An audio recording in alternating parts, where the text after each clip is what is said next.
Bonjour les mordus, ici Bruno Tréca pour les mordus de voile. Je suis sur Actual, l'Ultime, et j'interviewe Yves Le Blévec pour le départ de The Transat. The Bridge. The Bridge. C'est The Bridge. C'est The Bridge. Donc le départ de The Bridge. Yves est un mordu de longue date. Ouais, absolument. Bonjour Yves. Ouais, bonjour. Et bonjour à tous les mordus de la voile. Les mordus de voile, ouais, décidément. Demain c'est le départ de la Transat. C'est la première course au large des Ultimes ensemble. Ouais. On va assister à un match assez fabuleux. Ouais, tout à fait. Alors ouais, demain c'est le départ de The Bridge. The Bridge, c'est le premier rendez-vous c'est la première fois qu'on va voir une course exclusivement avec les Ultimes, donc c'est une course en équipage.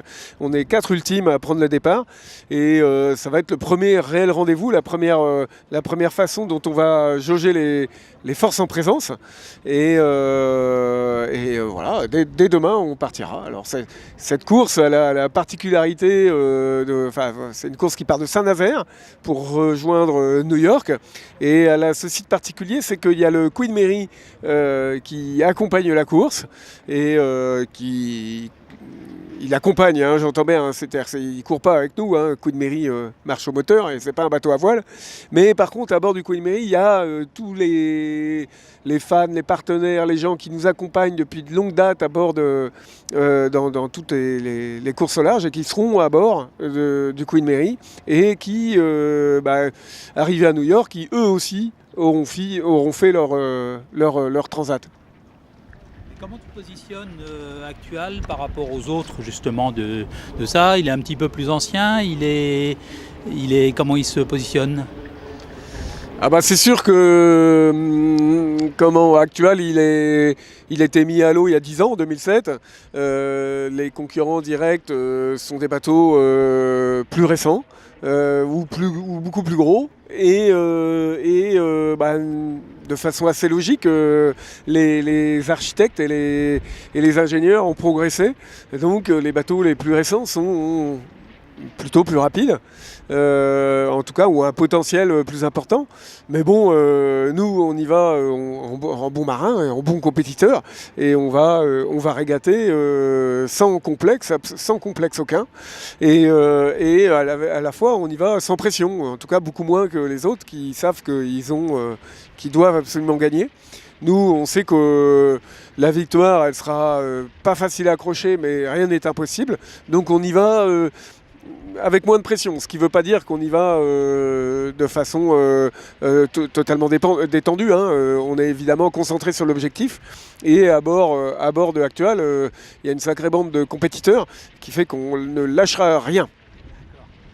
Et au niveau des options météo, là c'est une météo assez molle au départ. Qu'est-ce que tu vas choisir? Concernant la météo, jusqu'au dernier moment, on ne sait pas exactement par où on va passer. On commence à connaître les grandes lignes, mais tout ça est assez vivant. Les prévisions sont variables d'une sortie à l'autre, donc on a plusieurs scénarios et on ne connaît pas encore exactement lequel on va choisir, et on s'adaptera au fur et à mesure.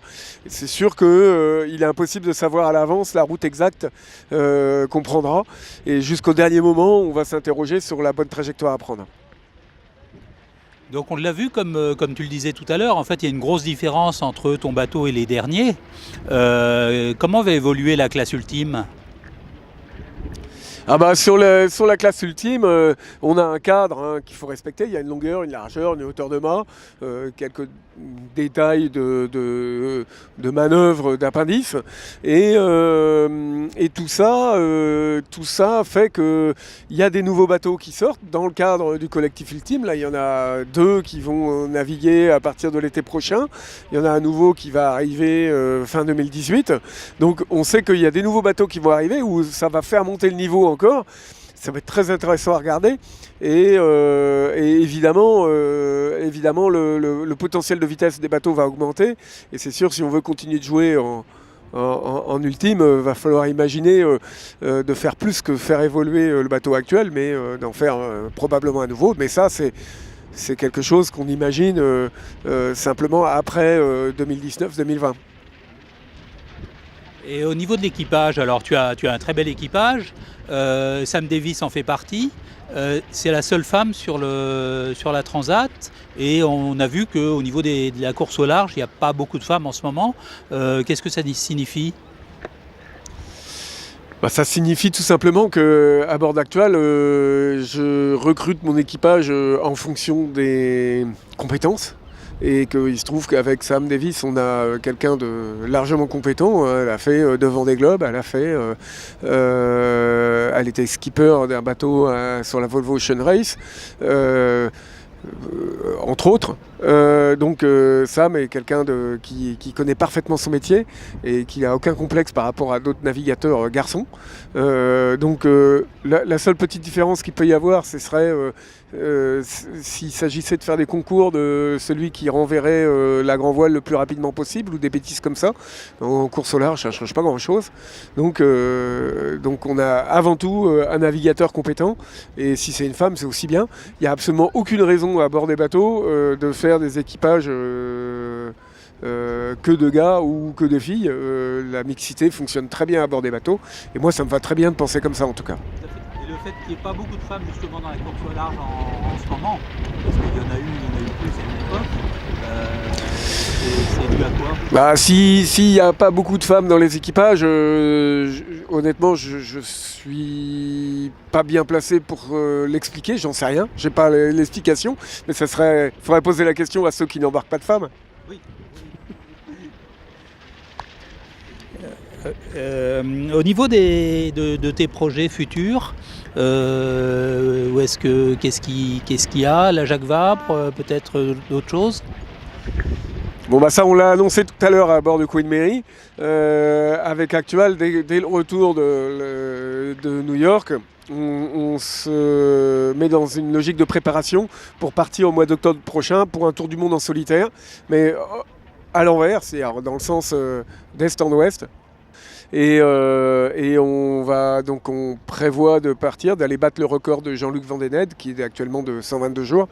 Et ça c'est départ octobre prochain et donc retour probablement janvier avec j'espère un magnifique record en poche. Ça n'a pas été tenté Ça n'a jamais été fait en multicoque. Et honnêtement, le record même, aujourd'hui c'est le même record en monocoque, en multicoque, en équipage, en solitaire. En fait, il y a eu tellement peu de tentatives que pour l'instant, il n'y a qu'un seul record et il n'y a pas de distinguo multicoque, monocoque et encore moins solitaire équipage. Il n'y a pas de distinguo. Il y a un marin qui fait une tentative en octobre, je ne sais plus. Il y a un marin de la Trinité qui va partir bientôt d'ailleurs, je pense, Alain Magnan, mais lui il n'est pas dans une logique de record, il est dans une logique d'aventure. Il partira je pense au mois de juillet, quelque chose comme ça, et on n'est pas du tout sur les mêmes supports ni sur les mêmes histoires. D'accord. On va te remercier et puis te souhaiter bon vent pour la Transat, ce bridge, et puis bon vent aussi pour ce tour du monde à l'envers, c'est fabuleux. Eh bien merci beaucoup et puis à bientôt à tous les mordus de voile pour un autre point, probablement à l'occasion de ce départ. Merci Yves.